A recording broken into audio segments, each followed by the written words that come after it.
being alone ain't just about having a boyfriend or a girlfriend or a husband or wife or significant other or someone that lives with you. Like being alone, you could be alone next to 1,000 people. So it doesn't really have anything to do with that type of, relationships or anything like that. What I mean is like when you're comfortable in your own skin, when you're like, I can actually sit here and be in peace with myself. I can actually sit here and be happy with me watching a movie with me, or just doing whatever I need to do, making sure that I do what I need to do for me. And there's a part that will love for me to challenge people to try it, but no, I'm not that cruel. That's not, it's not something for everybody. For a long time in my life, I could not be alone, and I found myself in relationships that I should not have been in, and if I was in them, I should have definitely not been in them as long as I was, because I couldn't be by myself. So I just took a lot of stuff from people, or I allowed people to do things to me that not only did I not deserve, I should have been stronger enough to be like, oh, and you ain't doing that to me. I don't know who you think you is, girl. I would be out, and I will sit around and wait till the next you, a better version of you, a better carbon copy of you come around, and I'd be chilling. You know what I mean? I'd go take myself out on a motherfucking date. And some people will call that arrogant, or some people will call that whatever they want to call it. But the truth is, if you don't find yourself in that matter of fact mindset, then you pretty much gonna get jerked over, because eventually the person that you with gonna figure out that you cannot be with not just her, you can't be without anyone. You need people, you need company, you need something around you, outside influence or interference, in order to make yourself feel whole, because you really don't like yourself at all anyway. And when you get there and you get to that spot in your life and you find yourself like, you find yourself in that paradox, you got to figure out a way, whether it's through practice or whether it's through whatever, you have to find yourself in a way to be by yourself. Like, I'm not telling you got a good woman or a good man, you should leave her to practice or nothing. No, what I'm saying is, the next time you get the opportunity, just don't jump into another relationship as soon as you end this one, or as soon as one of the relationships end. You like in 2 weeks, 3 weeks, you in love again. You know what I mean? Like, we do eventually. People gonna start to look at you, and people are gonna start catching on that, son up with this boy. Every fucking 3 weeks he got a different girl. And I had to catch on because that was me. Now to be openly honest with myself, there was a couple in between that I really cared about.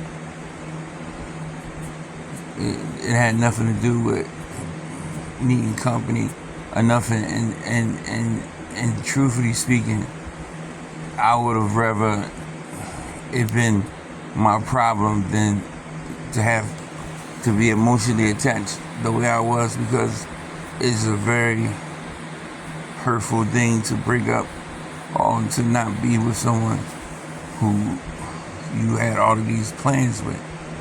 You had all of these things you were going to do, and a lot of times what a lot of people don't know is that it really has to do with timing in life.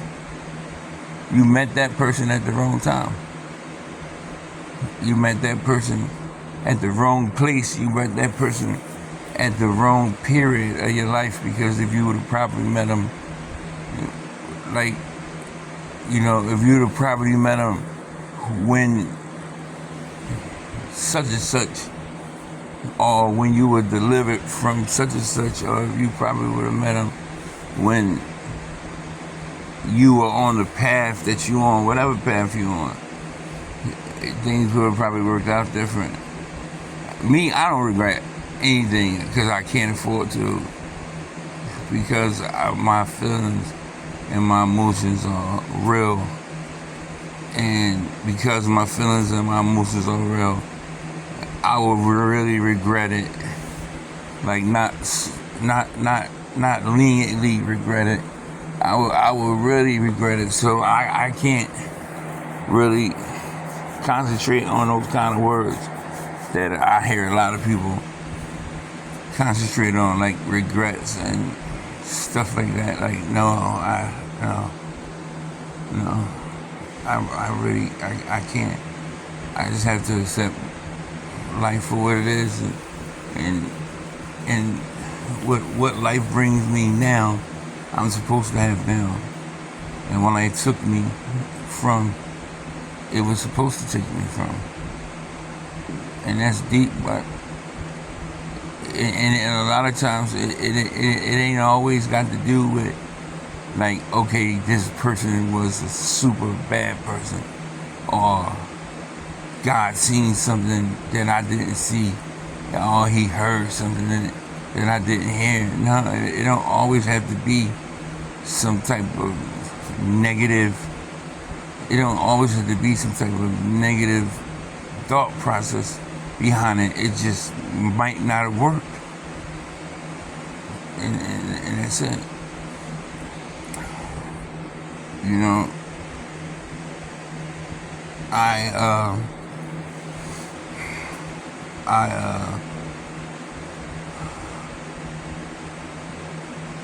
I'm not really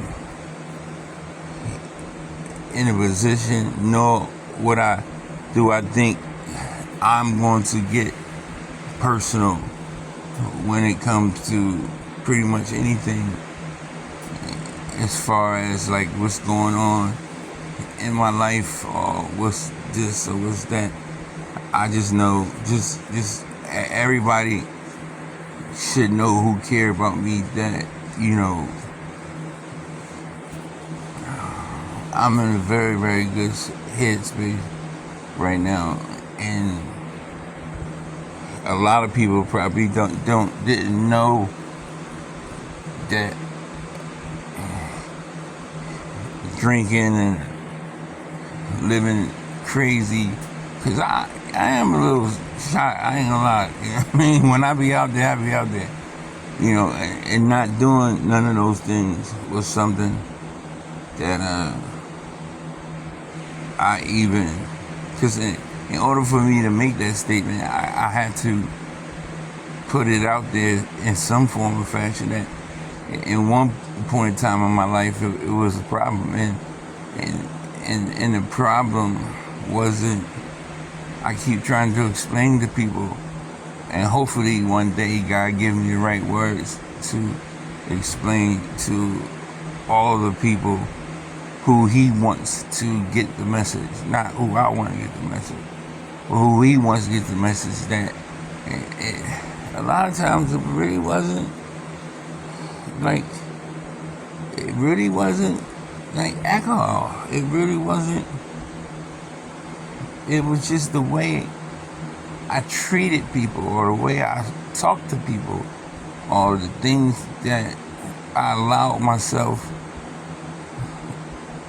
the breaks I allowed myself to have morally while drinking, that put me in a spot where, like, a person, they go out with their girlfriends, and because I done heard plenty of women say it, they go out with their girlfriends, they get fucked up, they want to have fun, they don't want to be arguing and doing all the bullshit, they don't want the drama. Like, they've been working all week at the hospital or nursing, that's what they doing now. So, they've been working all that. They want to go get fucked up and chill. They don't want the extra shit. So it's like you become the person who people wish don't come, because like it's like you almost Jekyll and Hyde. And once I realized that not to sound not to sound vindictive, but like part of changing my life was that I knew if I changed this one thing, these motherfuckers can't say shit to me. It was sarcasm. Like, in the beginning, it was pretty much sarcastic. Like, I'ma change just so these motherfuckers can't say shit to me. Because I sat back one day and I realized, like, this is all they have to say about me. They can't say shit else. And like, that's a hard pill to swallow. Like, this motherfucker got 87 things wrong with her. And I got this one thing that supersedes this 81 things. Like, goddamn. Oh no, man, we gotta get rid of this. And it put me in another category, like a whole nother category. Like, put me in a whole nother category. Like, I be on some, like, I be on some scary shit. Like I was in the supermarket, like right before I had to come here, and some girl walked up to me and was like, "Decopbo." I was like, "What?" She was like, "Hey, what's up, Decopbo?" And I was like, "Oh shit." I said under my breath though, you know what I mean? I'm like, "Oh shit." She like, "What's up? What's going on with you?" Oh shit, I didn't seen Decopbo in the supermarket. She took a picture with me and walked off. Right? And I'm like, damn. And the crazy part about it is, I ain't have a clue who this fucking girl was. She knew me from Facebook, doing my shows. It's like, goddamn. Like, dude. And I'm not gonna lie, it didn't feel like I thought it would feel. It didn't feel comfortable. It felt very,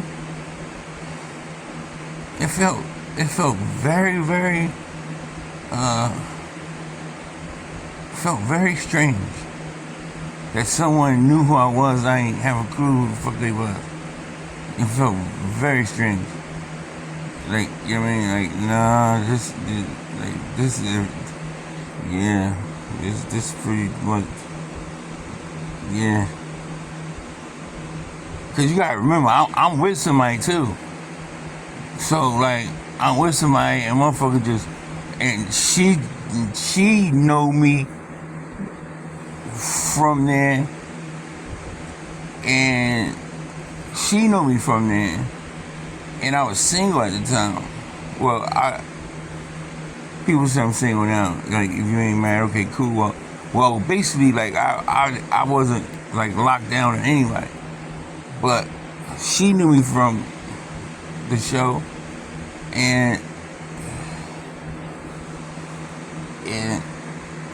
and she looking at me like, who the fuck is this bitch? And I'm like, oh, I don't even know her.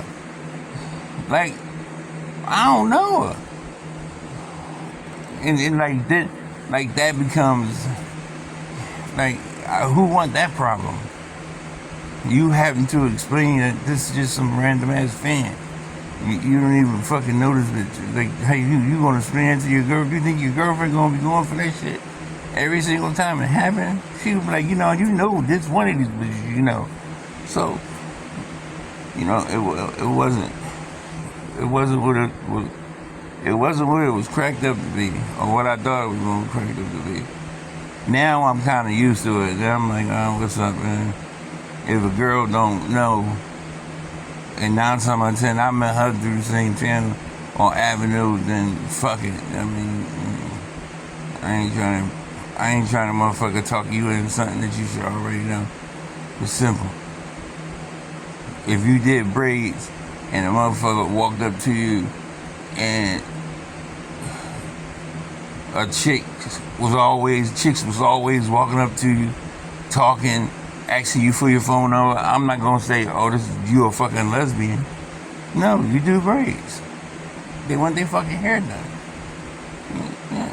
So, and sometimes, it's good to hear yourself. And I encourage people to do it. Even if you do it, and even if you start your own little thing and you ain't one of the people who do the whole YouTube, Instagram thing, you can start your own little video, or you can start your own little video diary, keep for yourself. So you just go back a month and listen to where your mind was at a month, and where your mind at now, and you'll get how beautiful this shit is. This is all this. This is totally selfish. This is a moral inventory of oneself. And people ask me why you don't do it like in the daytime. I still got it. If I do it at 5 o'clock in the afternoon, I still got 20 mistakes to make. I still got 20 bad decisions to make. I still got 20 obstacles to get over. I still got 20 good decisions to make. I still got 20 ways to get around something without it backfiring on me. I still got so much to learn from that day. Why would I do it when I haven't even discovered all the things I need to discover? I haven't even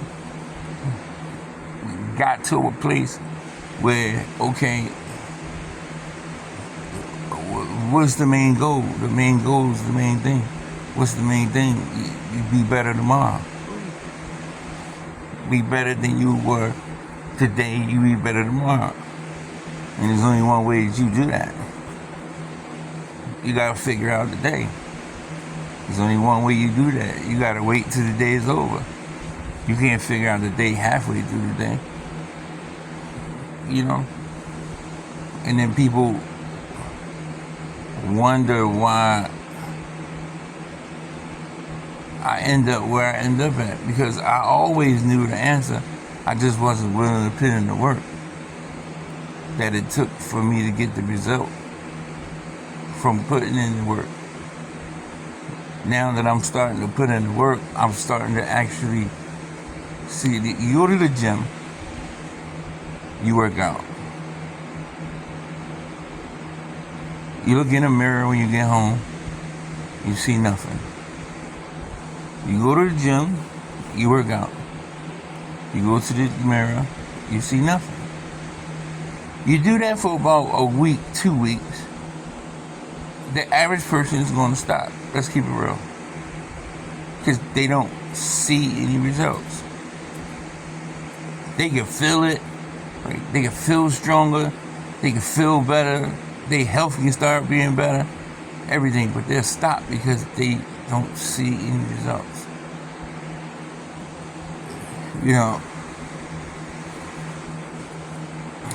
I'm trying to turn myself into that person that just does it because I'm supposed to do it.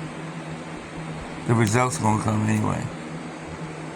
But I'm just doing it because I'm not doing it for the results. I'm doing it because this is what I'm supposed to do. And if you can get there, you'll find yourself in amazing things and doing amazing things you never expected or thought that you can do, to the point where you have to ask your own self, how did I get here?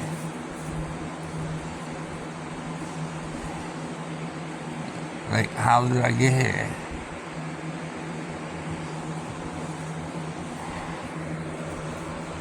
Like, everybody, including myself, counted me out 3-4 months ago. I counted myself out. How did I get here?